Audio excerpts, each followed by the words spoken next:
자, 내일 있을 의원총회 지난주에 연판장 사태처럼 이재명 경기지사 입장에서는요, 거센 반발이 예상이 됩니다. 이미 양측의 신경전은 최고조에 달한 모습입니다.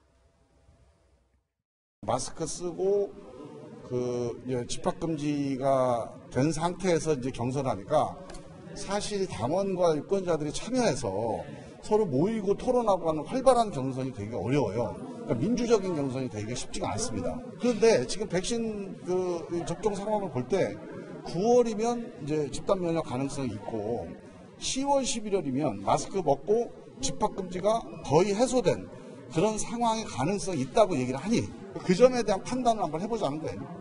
이런 논의를 해서 당에 마치 분열의 씨앗이 생길 것처럼 비치는 것 자체가 주권자 시민들에 대한 예의가 아니라고 봅니다. 경선 연기론의 가장 당사자가 누굽니까? 대선 후보 아닙니까? 이걸 이제 의원총회로 넘어갔을 경우에는 조율의 단계가 아니라 이것은 이제 파국의 단계로 갈 수 있는 아주 큰 쟁점이라는 것이죠. 자, 이재명 지사 측 의원들의 입에서는 들으신 것처럼 분열의 씨앗이다, 파국이다 이런 강한 표현들까지 나왔습니다. 이에 맞서듯이 정세균 전 총리와 이낙연 전 대표 역시 공개적인 자리에서 입장을 밝혔습니다.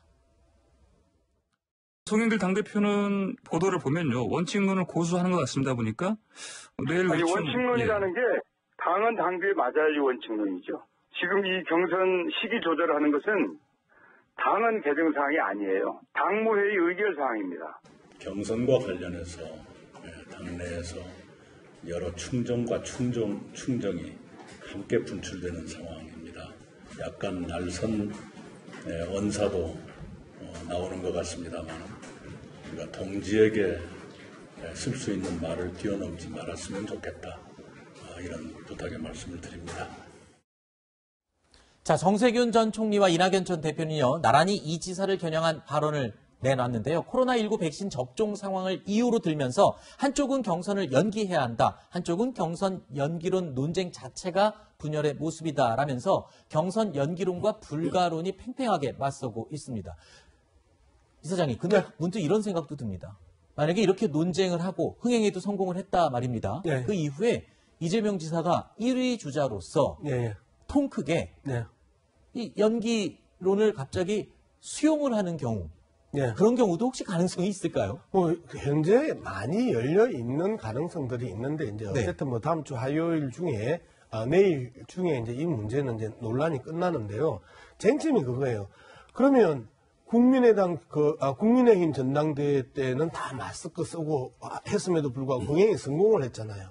그리고 지금 이 연기론의 핵심이 마스크 벗고 하자. 그러면 흥행에 성공을 할 수 있느냐. 문제는 어떤 의제와 아젠다를 가지고 이 논쟁을 하고 후보 간에 있어서 열띤 토론을 하고 하느냐의 문제지, 훨씬 더 안 좋은 지난 날 환경과 그다음에 9월달, 10월달에 마스크 벗고 하느냐, 이런 부분을 가지고 논쟁하는 거는 좀 부끄러운 논쟁 내용이고요. 알겠습니다. 자꾸 이런 이야기를 해야 되나. 답답해요. 어쨌든 여러 가능성이 열려 있기 때문에 1등 주자인 이재명 지사가 이 연기론을 통 크게 받아들일 수도 있는 것이고, 어떻게 될지 모르겠습니다. 이재명 지사가 통 크게 받아들인다 하더라도 지금 강력한 3위 그룹을 형성하고 있는 추미애 후보나 박용진 후보가 안 된다고 하잖아요. 그러면 추미애 후보와 박용진 후보는 그럼 후보도 아니냐, 1등이 결정하면 다 되냐, 이런 이 꼬이는 논란이 발생할 수 있어요. 알겠습니다.